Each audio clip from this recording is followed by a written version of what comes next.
Hey folks, welcome back to Tailgate Talks with Murph. This one's going to be a little different. Blade Show 2024 was just a couple weeks ago. I'm going to talk about that a little bit, and I'm going to show you some of the things that I picked up there. I've been going for 10 or 12 years now. Made a lot of friends there. Got a lot of pieces of gear over the years that I bought that I wanted to get some things for and get adjusted. I was lucky enough to do that there. So we're going to highlight that before we get to the actual piece of gear, the actual knife I'm here to talk about today. All right. All right. So the first thing we're going to talk about, I thought these were discontinued. I was happy to find out I was wrong. The Winkler Knives Combat Flathead. I've wanted one of these for a long time. It's just a pry bar flathead tool for a non-permissive environment. Comes with a great Kydex sheath. We'll talk about these in the future, so I'm not hitting them all right now. Another thing from a friend of mine, Bud Jofu Knives, or Jofu Leather, leather craft, I suppose, makes this awesome sheath for my ESEE CR 2.5, so it allows me to carry it on a daily basis. The sheath itself that came with it was amazing, but this is going to take it to a whole nother level. Spartan knives, Spartan blades. I was very lucky to talk to Jake Nelson over there, and he offered to do a little work for me. My knife needed cleaned up. The Spartan Harsey folder needed cleaned up. He bronzed it all out and put the Marine Corps Eagle Globe and Anchor on the filler tab. So I'm excited about that. Next up, my buddy Mike Jarvis, Auxiliary Knives. I got a Sume from him this year. I've been wanting one. Really cool little extension, just a claw, basically. Could also be used for self-defense. I don't intend on that, but it's really cool knife. We're going to talk about that later, I'm sure. Really good dude. Check him out. And last but not least, K-Bar seen the last video. John Stitt, president of K-Bar, seen the last video, gave me a new thumb stud for my State and Union F01. I think I remember, if you guys remember, we talked about it last time in the video. He gave me an upgrade and also tuned up my folder, like while I was there. It was awesome. So that's all the stuff I got to talk about for Blade Show. Look for those in future videos. I really am looking forward to hitting all this stuff and using it, but I just got them 2 weeks ago. I can't speak to them now. I need time with them. All right, we'll go with this one. All right, today, folks, we're going to talk about the ESEE Knives Junglas. This is, I've had this knife longer than the other one I kind of waffled on. I was also looking to maybe do the Tops Machete 170 today. Both of them have been used a lot around this property, the place where I lived prior to. I tended to use this one more for a lot of log splitting. And I always say log splitting, I mean, I'm talking like, you know, I don't know, 10 to 12 inch, maybe 8 to 10. But a lot of batoning. It's probably not quite as straight as it once was, but are any of us? No. It's just a great piece of gear, man. It borders between a machete and a large knife, and I find myself going to it for a lot of all-around camp tasks. It fits with a lot of other knives in this realm, the Becker BK9.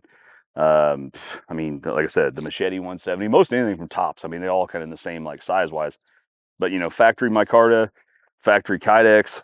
It's got a sheath retention lock that's awesome.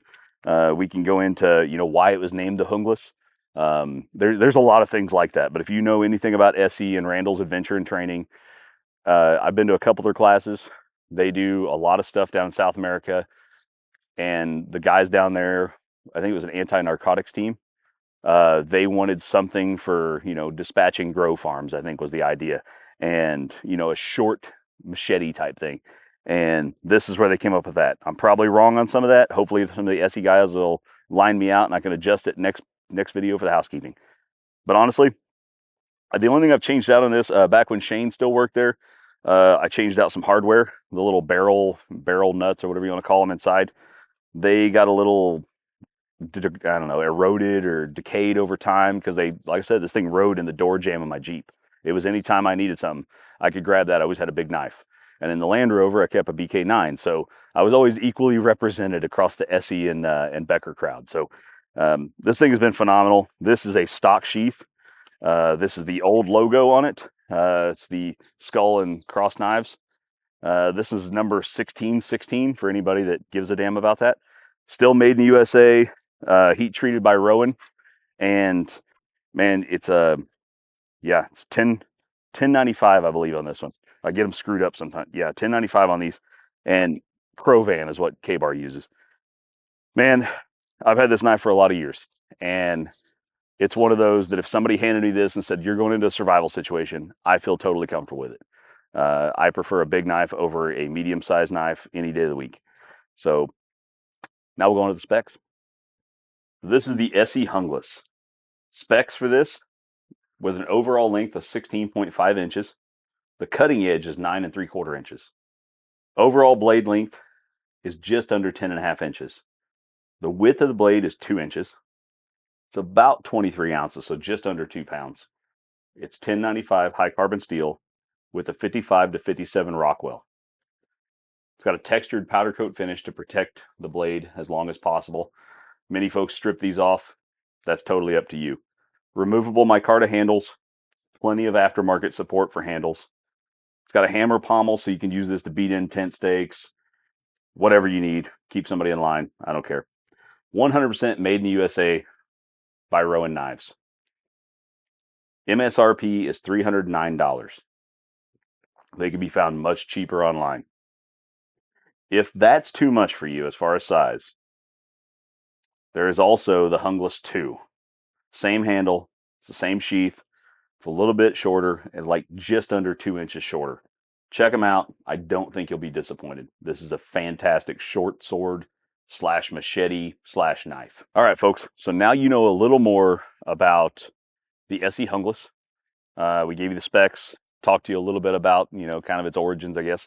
Honestly, you're just not going to get a better knife. There's equal, but there's not better, I would say.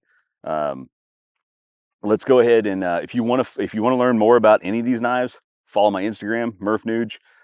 It's private, but I'll probably let you in. I just like to know who's coming and going. I'll post polls over there to see what you want me to talk about. On that note, if you want to post in the comments about something maybe you haven't seen or you know that I have, if you know me personally and you want me to talk about, let's do it. But I'll tell you, I only talk about stuff I know, I trust, I reach for confidently. And don't forget to like, comment, subscribe. I know everybody says that and it's kind of cliche at this point, but I've been in the midst of watching a video and just go, oh, that was a cool video, and go on to the next one. When you could have went, oh, cool, like, right? That helps. I'm not trying to build this giant following, but I've got a guy that shows up to shoot this and I want to make it worth it. So if there's something I'm not doing or something I should be doing, hit me up, let me know. Hit me up in Instagram, send me a DM, drop it down in the comments on YouTube. I don't care. Don't call me at home because I won't answer. But anyway, so this is it. Like I said, ESEE knives made by Rowan, and this is the Junglas, man. You're not going to get much better than this. See you next time.